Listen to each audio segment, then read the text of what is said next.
बिस्मिल्लाहिर्रहमानिर्रहीम। आज के प्रोग्राम के साथ मैं हूं नुस्ला मलिक। नाज़रीन, क्या वाकई बर्फ़ पिघल रही है? क्योंकि पाकिस्तान तहरीक इंसाफ के रहनुमाओं और हुकूमत के रहनुमाओं की तरफ से जो बयानात दिए जा रहे हैं उससे लगता ये है कि कहीं मुज़ाकराती अमल शुरू हो सकता है। दूसरी तरफ पाकिस्तान तहरीक इंसाफ के साबिक रहनुमा मैदान में उतर आए हैं और यूँ लग रहा है कि जैसे वो इमरान खान साहब की रिहाई के लिए अब किरदार अदा करना चाहते हैं, क्योंकि मौजूदा लीडरशिप पर तनकीद ये की जाती है कि वो कंप्रोमाइज़ है, इमरान खान साहब की रिहाई के लिए संजीदा नहीं है। और फवाद चौधरी साहब तो यहाँ तक कहते हैं कि लोगों की रोटी रोज़ी का मसला बन चुका है, इसलिए वो इमरान खान साहब की रिहाई नहीं चाहते। शाह महमूद कुरैशी साहब से मुलाकात हुई, इस मुलाकात के बारे में भी चह मगोइयाँ की जा रही हैं। ये कहा जा रहा है कि ये किसके कहने पर मुलाकातें हुई। फिर साथ ये भी कहा जा रहा है कि शाह महमूद कुरैशी साहब तो इस वक्त बिल्कुल पार्टी से अलग थलग हो चुके हुए हैं। वो वाइस चेयरमैन ज़रूर हैं, लेकिन कोई उनसे मशवरा करने नहीं जाता, कोई उनसे बातचीत नहीं करता, हत्ता कि कोई मुलाकात भी नहीं करता। और अगर उनकी बीमारी की इतला भी आती है तो 2 रोज़ बाद पता चलता है कि वो PKI में एडमिट हैं और ज़ेरे इलाज हैं। क्या तहरीक इंसाफ में नई लीडरशिप आगे बढ़ के जो है इमरान खान साहब की रिहाई के लिए कोई किरदार अदा करेगी, या तहरीक चलाने की जो बातें करने वाले थे वो दोबारा तहरीक चलाने के बारे में मनसूबाबंदी कर रहे हैं? इसका भी जायज़ा लेंगे आज के प्रोग्राम के अंदर। साथ ही देखेंगे कि इस वक्त सुहेल आफरीदी जो खैबर पख्तूनख्वा के वज़ीर आला हैं, वो अमन जरगों के हवाले से अपोजिशन से राब्ते कर रहे हैं। क्या ये राब्ते कितने मौसर होंगे? क्या खैबर पख्तूनख्वा में जो इस वक्त दहशत गर्दी की लहर है उसके सामने बांधा जा सकेगा? और उसके लिए हुकूमत और अपोजिशन मिलकर क्या किरदार अदा करेंगे? 27वीं आइनी तरमीम की बाज़गश्त क्यों सुनाई दे रही है? उसके मकासद क्या हो सकते हैं और क्या हुकूमत और अपोजिशन इस बारे में क्या मौक़िफ़ रखते हैं? इस पर भी बात करेंगे। आज हमारे साथ मौजूद हैं मुल्क के सीनियर सहाफ़ी तज़कियाकार जनाब हफीज़ुल्लाह न्याई साहब। न्याई साहब, आपका बहुत शुक्रिया। उनके साथ तशरीफ़ रखते हैं जनाब सीनियर सहाफ़ी सीनियर तज़कियाकार हसन अयूब साहब। हसन अयूब साहब, आपका भी बहुत शुक्रिया। इस्सार राणा साहब, मुल्क के सीनियर सहाफ़ी तज़कियाकार, आज के प्रोग्राम में शरीके गुफ्तगू होंगे। हफीज़ुल्लाह न्याई साहब, प्रोग्राम का आगाज़ आपसे अगर करें तो ये जो सूरत हाल पैदा हुई इस वक्त, लग रहा है फवाद चौधरी साहब इमरान खान साहब की रिहाई चाहते हैं। वो शाह महमूद कुरैशी साहब से मिले, दीगर रहनुमाओं से भी मिले, लेकिन गिला शिकवा इन रहनुमाओं को पहले भी था। ये ख़त भी लिख चुके कि हमसे तो मुशावरत नहीं की जाती, हमसे तो मुलाकातें नहीं की जाती। शाह महमूद कुरैशी अचानक इतने अहम कैसे हो गए हैं? बहुत बहुत शुक्रिया मलिक साहब। असल में क्राइसिस ये कि क्या इमरान खान साहब जो है उनको इस सारे मामले में, या जिसकी जो उन्होंने एक फवाद चौधरी साहब ने या इमरान इसमाइल साहब का कल मैं TV पे सुन रहा था और जो कुछ वो बता रहे थे, क्या इमरान खान खुद बरी ज़िम्मा हैं?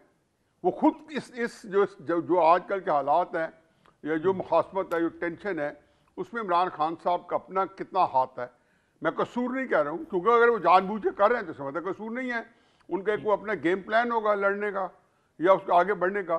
तो अगर इमरान खान खुद ही ये इस चीज़ के ज़िम्मेदार हैं, खुद ही हालात को इस नहज पे लेके आए हैं, तो उसके बाद आप किसी को क्या गिला कहेंगे जी? अगर कसूर कह दें कि अली अमीन गंडापुर ने फ़लाँ कह दिया या फ़लाँ ने फ़लाँ कह दिया या उनकी किसी हमशीरा ने फ़लाँ बात की दी है, तो वो तो देखो सारे के सारे इस वक्त हत्तुल अमकान जो उनका ट्विटर अकाउंट है, उनके जो आर्टिकल्स आते रहे तसलसल के साथ।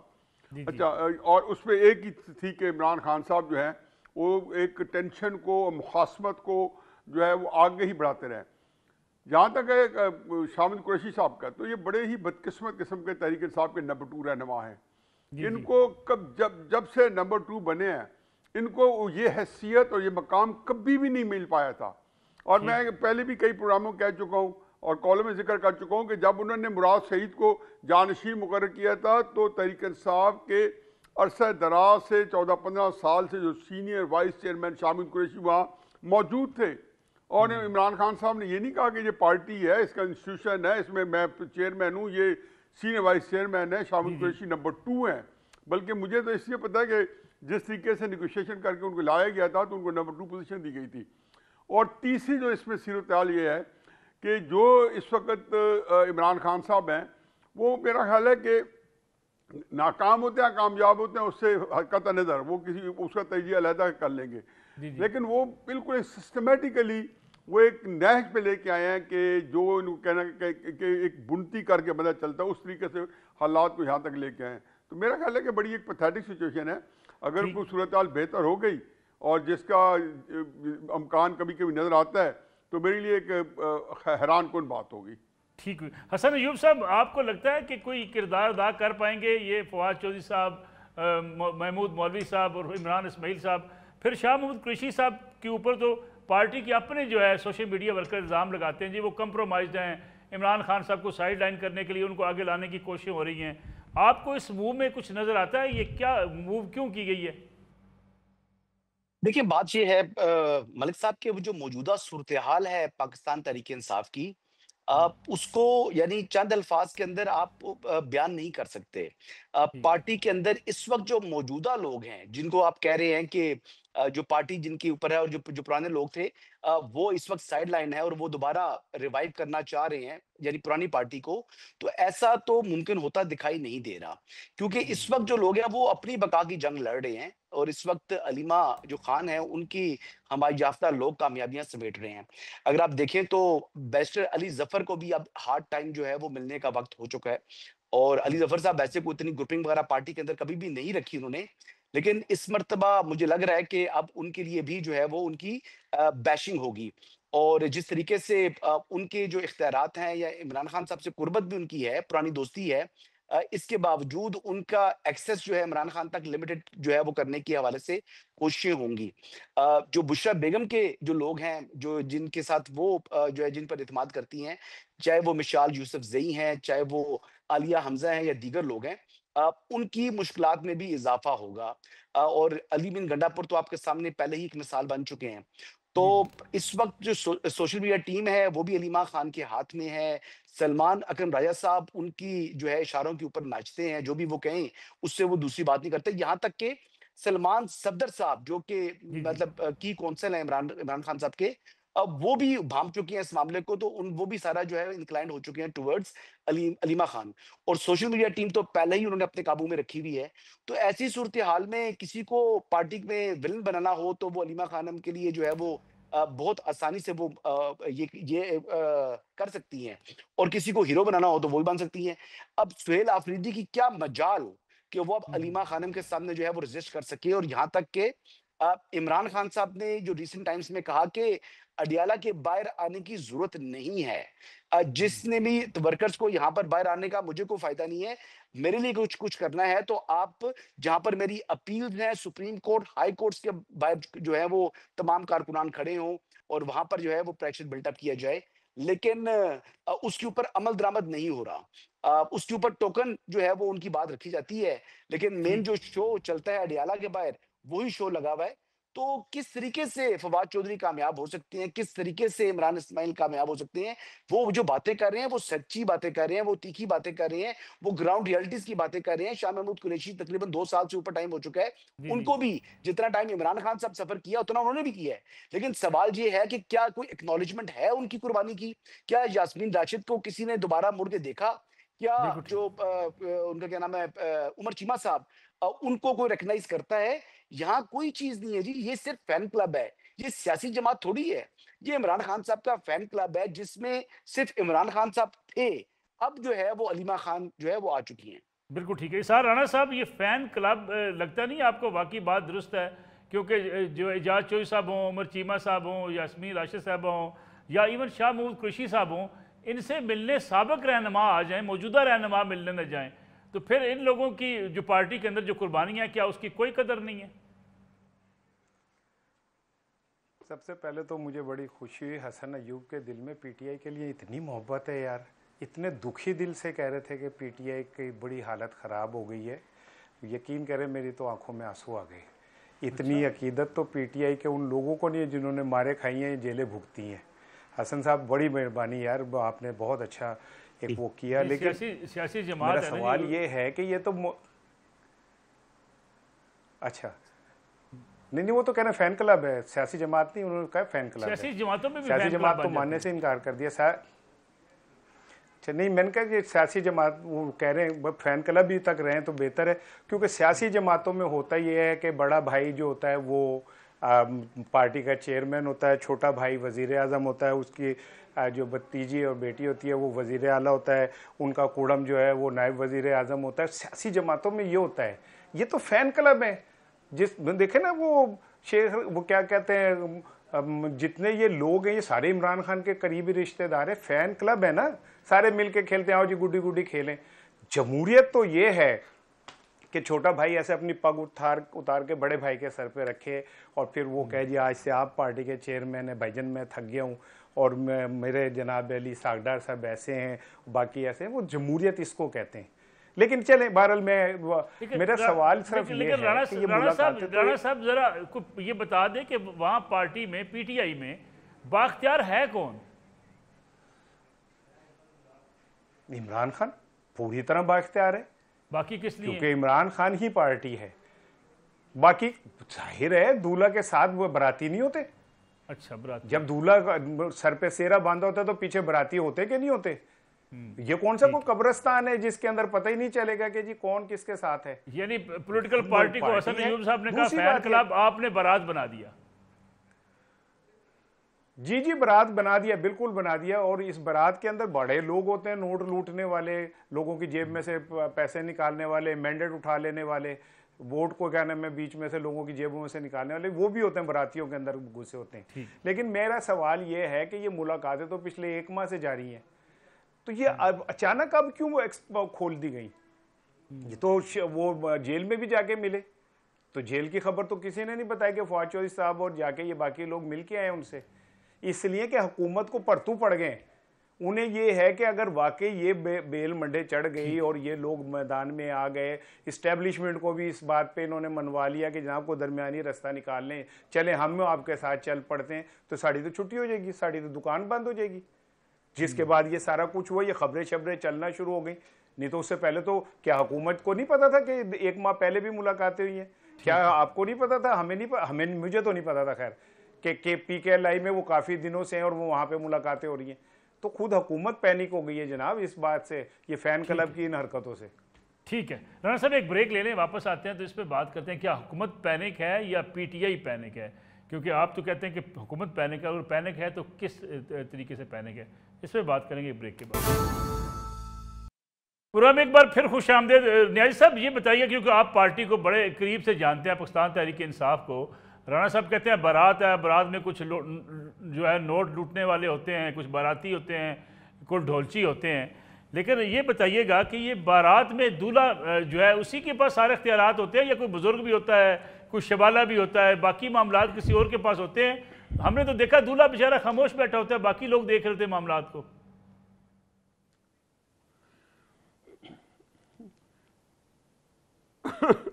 इसार मुझे बहुत अच्छा लगता है, लेकिन जो गुफ्तगू कर दिया है ना, इसमें तो प्रोग्राम आपको एंड कर देना चाहिए और बार बार ये दिखाएं।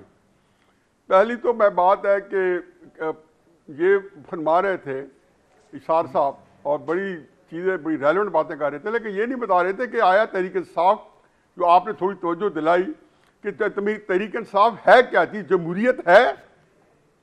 मैं सिर्फ ये कहना, और उसकी भी मैं बता देता हूँ कि वो उसकी क्या हैसियत है या क्या उसकी वो डेप्थ है, और वो अलहदा चीज़ है कि इमरान खान है, और चूँकि इमरान खान की जगह उसका बेटा नहीं है, उसकी वजूहत जो भी है सो है या फलां नहीं है। भाई किस मौके पे इमरान खान ने कंजूसी का इज़हार किया, लेकिन कि आया उसका, जिस तरह ये इशारा कर रहे हैं कि अगर भुट्टो साहब को बेनज़ीर पे एतमाद था या नवाज शरीफ साहब को मरीम नवाज पे एतमाद था, तो क्या इमरान खान साहब को अपने अकरबा पे एतमाद है? नहीं है। पहली बात ये उसको लगता है कि ये पूरा अलहदा मौजू है, कभी कहेंगे तो इसमें तफसील बात होगी। बिल्कुल ठीक कह रहे हैं। बाकी बड़ी अच्छी बात कर रहे थे।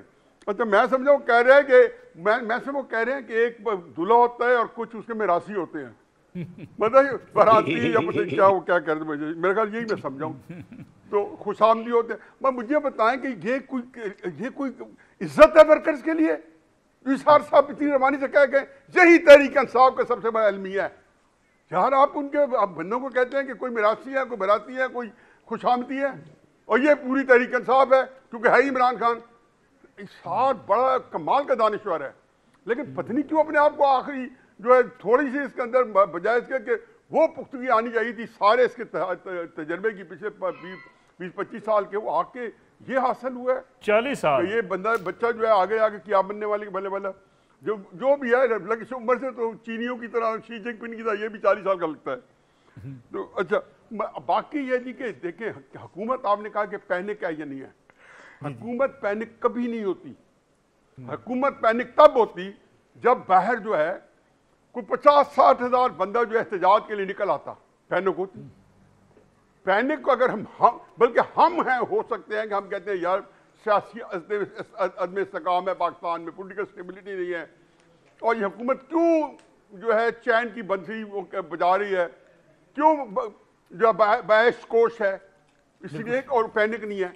मुझे एक बड़ी एक छोटी बात याद आ गई कि एकदम मैं और शामी साहब कोई 1986 में जो अलग साहब के को मिलने गए, मेरा ख्याल ये को अगस्त सितंबर की बात होगी जी जी। तो हम बैठे रात को उनके पास बैठे हैं, तो शामी साहब ने कहा जी आपको पता है कि आपका सवाल शुरू हो गया जनरल हक साहब को, चीफ मार्शल एडमिनिस्ट्रेटर सदर मोहतरम को, आपको पता है आपका सवाल शुरू हो गया है। तो उन्हें बड़ी खूबसूरत जवाब दिया। उन्होंने कहा शामी साहब इक़्तिदार में कभी आदमी को ये नहीं पता कि सवाल आया, वो तो ये कहता है अभी मेरी पीक आई नहीं है, हुकूमत को पैनिक होगी। मेरे लिए इतना वो उसकी जवाब जो था ना चशम कुशा था कि इक़्तिदार में भी कभी कुछ समझता है कि हमने पैनिक होना है। वो तो सब बच्चे आप बैठ जाए इक़्तिदार वालों के पास, सब अच्छी रिपोर्ट देंगे और यही वतीरा है, होना भी यही चाहिए। बाकी ये है कि जी हालात जो हैं, इमरान खान साहब जो हैं ये बिल्कुल हसन रजूब साहब से मैं इस लिहाज से मुतफिक नहीं हूँ कि वो किसी पे एतबार करें, ये सारी चीज़ दिखलावे हैं। अभी मेरा ख्याल है जो मुझे लगता यह है कि अलीमीन गंडापुर का एक रोल था, ख़त्म हो गया है और एक नया रोल आ गया। अब इस उससे भी दोनों फरीक फ़ायदा उठा रहे थे, इमरान खान साहब भी इस्तेमाल कर रहे थे अलीमीन गंडापुर बेचारे को, और हमारी मुक़्तदरा भी कर रही थी, इसको भी दोनों फरीक इस्तेमाल करेंगे। जिस दिन उन्होंने बहुत किसी ने गंद डलवाना हुआ ना किसी एक ने और इंतहा पर ले जाना हुआ होगा, तो उसको एक स्क्रिप्ट पकड़ा दिया जाएगा कि आप ये हरकतें करो ताकि हम जो है इसको किसी इंतहा पे ले जाएं। मेरा ख्याल है कि पाकिस्तान के अंदर इस वक्त एक सियासी जो है शऊर की बात चाहिए, बड़े मुश्किल हालात से है। सियासी इस्तेकाम के बगैर दुनिया की तारीख में कौमें जो हैं वो कभी भी पाम अरूज पे नहीं पहुंचती। एक वाहिद चीज़ होती है जो कौमों को घायल रख देता है और कौमें तहलील हो जाती है। तो खुदा के वास्ते इस मुल्क को सियासी इस्तेकाम दे, और इमरान खान साहब को ऑन बोर्ड किए बगैर सियासी इस्तेकाम कभी भी नहीं आ सकता, चाहे आप कुछ कर ले, क्यों उसी सियासत जो है इस वक्त जो है उसकी जादू सर चढ़ कर बोल रहा है। बिल्कुल ठीक है। हसन अय्यूब साहब, आपको भी लगता है कि हुकूमत पैनिक में नहीं है? फिर राणा साहब ने तो कहा ये बाराती हैं, अब बाराती अगर पैसे लूटने में लग जाएंगे, जिसका जिक्र फवाद चौधरी साहब ने तो खैर किया है कि जनाब सारे जो साथ लगे हुए हैं वो पैसे बनाने के चक्कर में हैं, सोशल मीडिया पे अपनी चीज़ें वायरल करने के चक्कर में, इमरान खान साहब की रिहाई से उन्हें कोई दिलचस्पी नहीं है। आपको भी यही लगता है? देखिए बात ये है कि आई फेल टू अंडरस्टैंड कि तहरीक इंसाफ के लोग रिहाई के लिए क्या कर सकते हैं। जो कर सकते हैं कि अच्छा वकील करें, उनका केस जो है जो कंटेस्ट करें, जो उन्होंने किया हुआ है वो सारी की सारी जो फीसें हैं वो अदा की हुई है अलीमीन गंडापुर साहब ने। सलमान सफदर साहब एक अच्छे वकील हैं जो उन्होंने किए हुए हैं। बाकी मुलाकातों के हवाले से जो मामलात हैं या दीगर चीजें, जितने भी मुकदमात सलमान सफदर साहब ने हैंडल किए हैं वो बड़े अच्छे तरीके से, प्रोफेशनल तरीके से किए हैं, क्योंकि केसेस कहीं पर कई जगहों पर खासे कमजोर थे, इनके अपने जो जो थे यानी हाथ रंगे हुए थे, तो वहां पर सजा होनी थी। अब तो वो फिर भी यानी तमाम जो है वो रकूम अदा हो चुकी हैं, उनको अलीमीन गंडापुर साहब अदा कर चुके हैं। अब ये वर्कर्स क्या कर सकते हैं बताएं, रिहाई के लिए क्या करें? क्या वो अडियाला जाकर जो है वो उसका दरवाजा तोड़कर इमरान खान को बाहर निकालना है? क्या सुप्रीम कोर्ट के ऊपर जाकर हमलावर होंगे तब इमरान खान की रिहाई होगी? तो इस तरह तो नहीं है ना जी। बात ये है कि हुकूमत को कोई परेशानी नहीं, आप समझते हैं? देखिए हुकूमत के लिए क्या परेशानी है? कोई परेशानी नहीं है इस मौजूदा हालात के अंदर। यानी मैं आज की बात करूंगा, मुस्तकबिल का तो हाल तो अल्लाह रब्बुल इज्जत जानता है। मेरी तो इतनी दूर की जो है वो निगाह भी नहीं है, और जब इंसान कुछ सोचता है हो कुछ जाता है। लेकिन बात यह है कि जो इस वक्त पोजीशन है पाकिस्तान तहरीक इंसाफ की, वो अंदरूनी इंतशार के बायस खासी कमजोर हो चुकी है। अब उनके पास यानी मुज़ाकरात करने के लिए भी जो उनकी इस टाइम पोजीशन खासी कमजोर हो चुकी है, मुज़ाकरात भी नहीं कर सकते वो, और ना ही हुकूमत उनको अब मुज़ाकरात में इंगेज करना चाहती है। ये केपी के हवाले से ये थोड़ी बहुत ही बातें कर रहे हैं, तो वो खैबर पख्तूनख्वा का भी जो मसला जिनका है वो उसको सॉर्ट आउट कर लेंगे बड़े आराम से, और ये यानी मौजूदा हुकूमत का इशू नहीं होगा, क्योंकि जो वहां पर क़याम अमन की जिम्मेदारी है वो जिनकी है वो पहले भी करते रहे ऑपरेशंस, और वो आइंदा भी करेंगे, और आज भी उन्होंने जारी रखे हुए हैं। तो इस हवाले से सियासी नैरेटिव तो बनाया जा सकता है लेकिन अमली तौर के ऊपर रुकावट नहीं बन सकती प्रोविंशियल गवर्नमेंट। आपको यानी हर स्टेप के ऊपर जो सूबाई हुकूमत है उसको जरूरत पड़नी है वफाकी हुकूमत की। तो वफाक के साथ टकराव या लड़ाई करने के से क्या वो कुछ हासिल कर पाएंगे? सियासी शहादत आई बिलीव अगर उनको चाहिए हो तो ये वो हासिल कर सकती हैं। इसके अलावा वो कुछ भी हासिल नहीं कर सकते वफाक से, ना जो है वो सूबा पंजाब से। तो मौजूदा हालात के अंदर पाकिस्तान तहरीक इंसाफ अगर अगर अगर अगर वो ये करें कि संजीदा लोगों को आगे लेकर आए, अंदरूनी इंतशार को खत्म करें और एक वर्किंग रिलेशनशिप बनाएं और फिर एक यानी कॉन्फ्लिक्ट उनका सीबीएम्स बन जाए हुकूमत के साथ, तो फिर आगे आहिस्ता आहिस्ता आहिस्ता जो है ना वो उनको स्पेस मिल सकती है। इस टाइम उनकी कोई गुंजाइश नहीं है। जी राणा साहब, वर्किंग रिलेशनशिप बनाने में मसला क्या है पीटीआई को? अगर पीटीआई सियासी फैसले करे तो उसके लिए आसानियां भी हो सकती हैं। ये वर्किंग रिलेशनशिप क्यों नहीं बनाना चाहती? यानी लड़ाई झगड़े से, एहतजाज से हासिल तो आज तक कुछ हुआ नहीं है। अच्छा, एक तो पहले मुझे ना कसम ले लें, मुझे नहीं पता चला कि हफीज़ भाई मुझ पे नाराज़ किस वाली बात पे हुए। नहीं, नाराज़ तो नहीं हुए। मैं गौर करता रहा कि शायद कहीं मुझे समझ आ नहीं गुस्से हुए आपसे से ज्यादा बेहतर तजिए की तवक्को थी।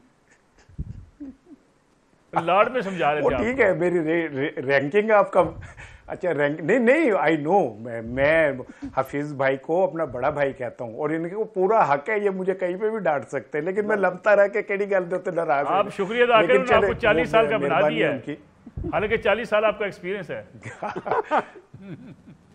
अल्हम्दुलिल्लाह ऐसे ही है। और मैं हफीज़ भाई की इस बात से भी मुत्तफिक हूँ कि ये जो मिरासियों का मसला है ये तो अब इंटरनेशनल लेवल पे चला गया है।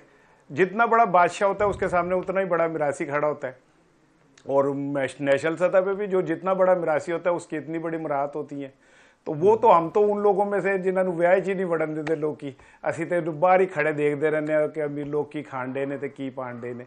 लेकिन बहरहाल मैं एक बात बताऊं, आप जो कह रहे हैं कि पीटीआई क्यों नहीं ऐसा करती वैसा करती, तो इख्तियार वली ने जो आज प्रेस कॉन्फ्रेंस की है जिसमें सीएम को उन्होंने कहा कि ये 9 मई का मुलजिम है और दिखाई, तो क्या इन हालात में नून लीग भी वाकई संजीदा है मामलात को ठीक करने में?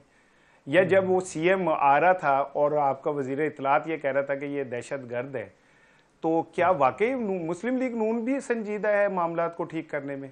ताली दोनों हाथों से बजती है। क्या क़यामत आ जानी है अगर वो सीएम जाके इमरान खान को मिल लेगा तो कौन सा बम फट जाएगा? एक अच्छी फिजाई बननी थी ना, अगर वो जाके मिलता, गुडविल जेस्चर जाता, और अगर ये होता कि थोड़ा सा हम जरा बड़ी आला ज़र्फी का मुजाहरा करते। वो नया सीएम जब वहां गया था तो उसे हम प्रोटोकॉल देके कहते जाएं जी अंदर मिल लो, तो उसकी जबान बंद हो जाती, वो एक लफ्ज नहीं बोल सकता था। लेकिन राणा साहब अगर हम 9 मई का जिक्र करें तो सुहेल आफरीदी साहब कहीं डंडा लगाए, कहीं मास्क लगाए, कहीं ना कहीं आपको नजर तो आते हैं ना। जुर्म किसी ने भी किया हो, कितने बड़े ओहदे पे पहुंच जाए, उसका जुर्म तो जुर्म होता है ना जी।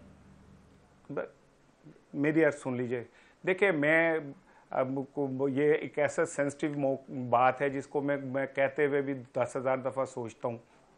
मैं अपने शोधा के साथ खड़ा हूँ, जो उनकी तौहीन करेगा मैं उन पे 100 बार लानत भेजता हूँ, लेकिन हमें सबको मौका तो देना चाहिए अपने आप को बेगुनाह साबित करने का। ठीक, आंखें बंद करके हम वो कर दें, लोगों को जिंदगियों पर निशान लगा दें, तो ये एक डेमोक्रेटिक रियासत है, अदालतें काम करिए। मेरा ख्याल है सबको मौका मिलना चाहिए अपने आप को डिफेंड करने का। यह जुम्बिश कलम जो वो मेरी जबान जल रही है ना, मैं इससे ज्यादा नहीं कह सकता। तो अगर आप सीएम को समझते हैं कि वो है तो केस पेश कर दें अदालत में उसके खिलाफ। लेकिन अगर वो झूठा साबित हो जाए, जो अख्तियार वली साहब ने तस्वीरें दिखाई हैं, तो मेरा सवाल है क्या उन पे पीका ऑर्डिनेंस लगेगा? क्या इख्तियार वली साहब अगर पुरानी तस्वीरें या कहीं और मर्ज करके दिखा देंगे तो क्या पीका ऑर्डिनेंस उन पे लागू होता है या नहीं होता? अगर इजाजत एक छोटी सी और ब्रेक ना ले लें, ब्रेक से आके पूछते हैं फिर न्याय साहब से कि क्या पीका ऑर्डिनेंस लगेगा या नहीं। वापस आते हैं ब्रेक के बाद। न्याय साहब जरा क्विकली रिस्पांस इस पे कर दें कि क्या डिस्क्वालिफिकेशन हो सकती है खैबर पख्तूनख्वा के 9 मुंतखब वज़ीर आला की?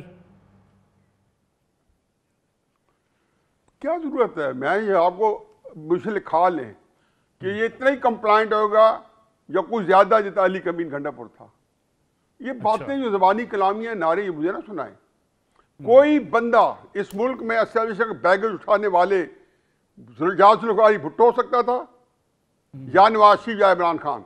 कोई तीसरा बंदा मुझे इनके साथ मुकाबला करके दिखा दे। ये आसान काम नहीं है, ये बातें हैं। कोई बंदा इनका हमारा इतना बैगेज होता है, कोई बंदा नहीं कर सकता। ये बात ज़हन में रखें। इसलिए मेरा ख्याल है कि सोहेल आफरीदी की तरफ से आप इत्मीनान रखें, उसमें अपनी ज़्यादा ना रखें। इमरान खान का एक चीज़ है बड़ी इंपॉर्टेंट है, हमने किसी ने इनकॉर्पोरेट नहीं की।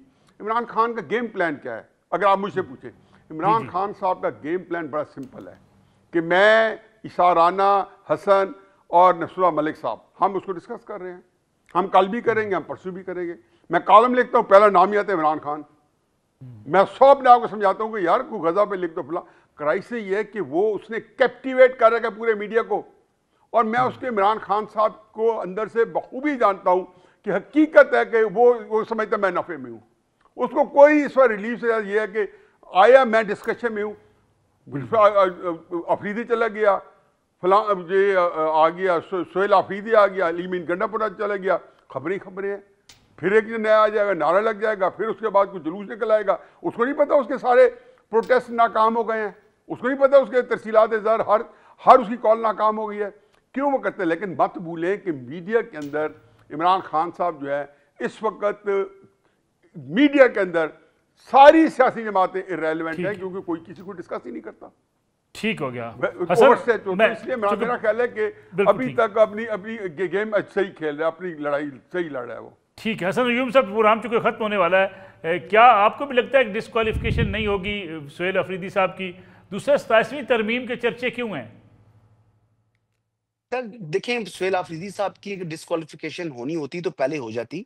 अब उनके ऊपर 9 मई का कोई ट्रायल तो चल नहीं रहा मेरे ख्याल से, तो इतना जल्दी तो कुछ वो चीज होनी नहीं है। दूसरी बात ये है कि एक चीज लेकिन है कि जिन लोगों का ट्रायल हुआ 9 मई के अंदर और जिनको सजाएं हुई, वो आज भी खैबर पख्तूनख्वा के अंदर रिजाइड कर रहे हैं। क्या खैबर पख्तूनख्वा पाकिस्तान का हिस्सा नहीं है? ये पाकिस्तान तहरीक इंसाफ जो बात करती है कि जी वज़ीर-ए-आला को मुलाकात नहीं करने दे रहे, हालांकि कोई डायरेक्ट ऑर्डर नहीं है, लेकिन इसके बावजूद आपने जिन लोगों को अदालतों ने 10-10 साल की सजाएं सुनाई हुई है, वो वहां पर रह रहे हैं और इलेक्शन कैंपेन कर रहे हैं। उमर अयूब जो है वो किस कैपेसिटी में वो कर रहा है, और वहां की जो पुलिस है क्यों उनको वो दे रही है, प्रोटेक्शन दे रही है? ये पंजाब के साथ बाउंड्री में जो है ना, वो हरिपुर के अंदर वो ये काम कर रहे हैं, और ये तमाम चीजें नजर आ रही हैं। लेकिन आपने अदालतों का एहतराम खुद करते नहीं है, फिर अपना जब मामला आ जाए तो आप जनाब गले में ढोल डालकर उसको जो है पीटना शुरू कर देते हैं। तो इनको वही अदालतें सूट करती हैं जो इनको फायदा दें। 27वीं आईनी तरमीम के हवाले से सर आपने पूछा था, तो वो मोहसिन नकवी साहब उसके ऊपर काम कर रहे हैं जी।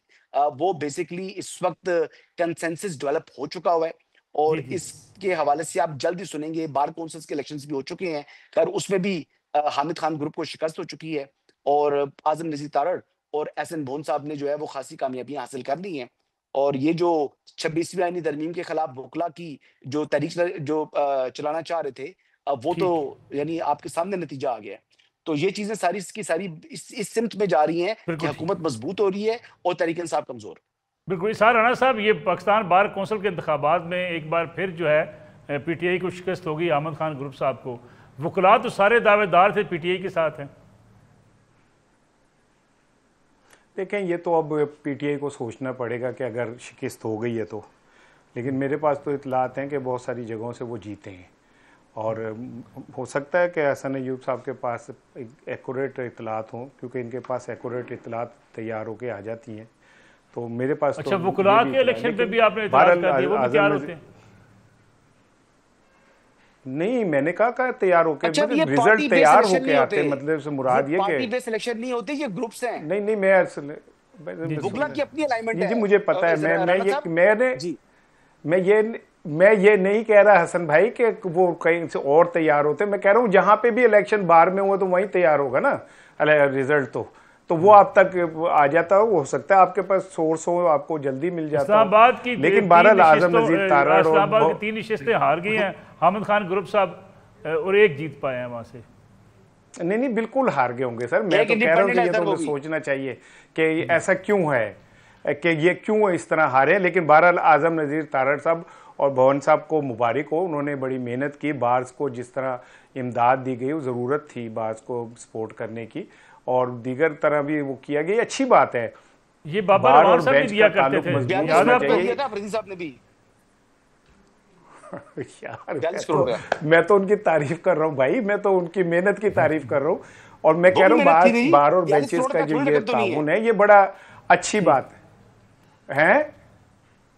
मैं मैं कह रहा हूँ ये अच्छी बात है, ये पाकिस्तान की। और अली अमीन साहब ने पंजाब बार काउंसिल को पैसे दिए थे, करोड़ों रुपए जी।